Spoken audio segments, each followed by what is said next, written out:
তো দেখো আজ আমি বানাবো খোকা ইলিশ মাছের ঝোল বেগুন দিয়ে। তো আমি মাছটাকে ধুয়ে ভালো করে হলুদ লবণ মাখিয়ে নিয়েছি। এদিকে কড়াইতে আমি তেল দিয়ে দিয়েছি, তেলটাও গরম হয়ে গেছে। এবার আমি একে একে মাছগুলো সব দিয়ে দেবো।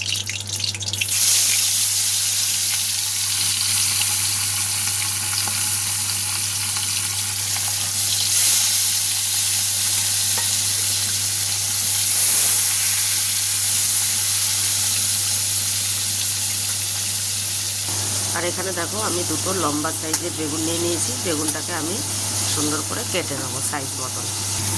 তো আমি কিন্তু বেগুনগুলো সুন্দর করে কেটে নিয়েছি। একবার দেখি মাছটা এবার একটা উল্টে দেবো।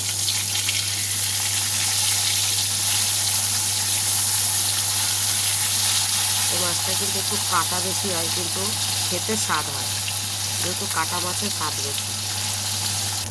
তো দেখো বন্ধুরা, এপিট আর ওপিট সুন্দর করে কিন্তু মাছটা ভাজা হয়ে গেছে। আমি এবার মাছটাকে নামিয়ে নেবো। দেখো বন্ধুরা, আমি মাছগুলো নামিয়ে নিয়েছি সুন্দর করে। আমি ওই তেলেই দিয়ে দেবো একটু কালো জিরে, আর যে বেগুনটা কেটে রেখেছি ওর সাথে আমি 3-4টে কাঁচা লঙ্কা দিয়েছি। আমি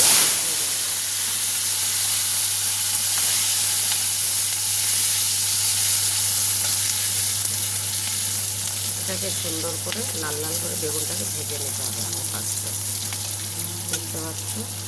তো দেখো বন্ধুরা, বেগুনটা কিন্তু আমি সুন্দর করে লাল লাল করে ভেজে নিয়েছি। এবার আমি এতে দিয়ে দেবো সামান্য হলুদ, আন্দাজ মতো দেবো সব, জিরের গুঁড়ো, আর দিয়ে দেবো লবণ।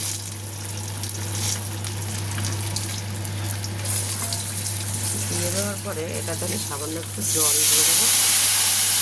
দিয়ে এটাকে আমি একটু কষিয়ে দেবো এরকম করে সুন্দর করে।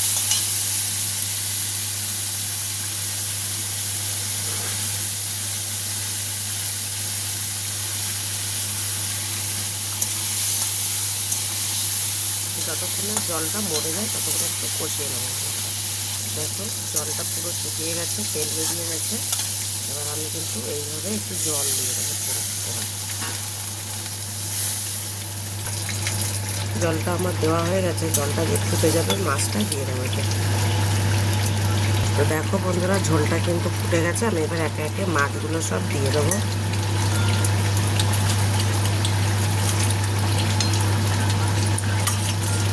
ভেজে রাখা সব কটা মাছই আমি কিন্তু সবজিতে এবার দিয়ে দেবো। এভাবে বেগুন আলুও দিতে পারো তোমরা এর মধ্যে, কিন্তু আমি আলু দেবো না।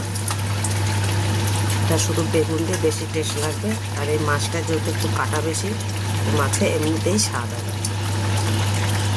এবার সামান্য একটু ফুটতে দিতে হবে যতক্ষণ না ঝোলটা একটু টেনে আসছে। তোমরা তোমাদের পরিমাণ মতো ঝোল দেবে, যাতে ঝোলটা তোমাদের পরিমাণ মতো তোমাদের বাড়ির সদস্য অনুযায়ী যারা তোমাদের কতটা লাগবে কী ঝোল সেই হিসাবে রাখবে।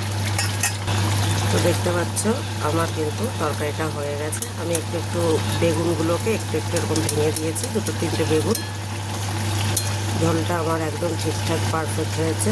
আর মাছটাও কিন্তু একটা ভাঙেনি, এই একটা একটু ফুটতে ফুটতে যা পেটের দিকে ভেঙে গেছে। তা স্বাভাবিক, তোমরা সবাই যেন রান্না করতে করতে এটা হয়। এবার আমি সবজিটাকে নামিয়ে নেবো। তো দেখো বন্ধুরা, আমি কিন্তু তরকারিটা নামিয়ে নিয়েছি। কালারটাও কিন্তু খুব সুন্দর এসেছে, আর একদম গামাখা ঝোল। এটার আবার বেশি ঝোল রাখলে ভালো লাগবে না। তো তোমরাও যারা যারা এরকম মানে একদম পাতলা ঝোল খেতে চাও, হেলদি অ্যান্ড টেস্টি, একদম শরীরের জন্য খুবই উপকার। এই মাছটা হয়তো বাচ্চারা খেতে পারবে না, কিন্তু এই ঝোলটা দিয়ে যদি তোমরা বাচ্চাদের ভাত মেখে খাওয়াও, শরীরে কোনো সাইড এফেক্ট হবে না, আর কোনো রকম কোনো ক্ষতি করে, যেহেতু এতে কিন্তু কোনো রকম পেঁয়াজ রসুন আদা কিছুই দেওয়া নেই। খুবই একদম সাধারণ একটা তরকারি, বড় থেকে বাচ্চারা সবাইরা খেতে পারে। আর যাদের স্বামীরা অফিসে যায় তাদের জন্য খুব ঝটপট একটা রান্না। তো তোমরা অবশ্যই বাড়িতে একবার ট্রাই করো, আর ভালো লাগলে লাইক কমেন্ট শেয়ার করতে ভুলবে না। আর সবথেকে বড় কথা, সাবস্ক্রাইব করতে তো একদমই ভুলবে না।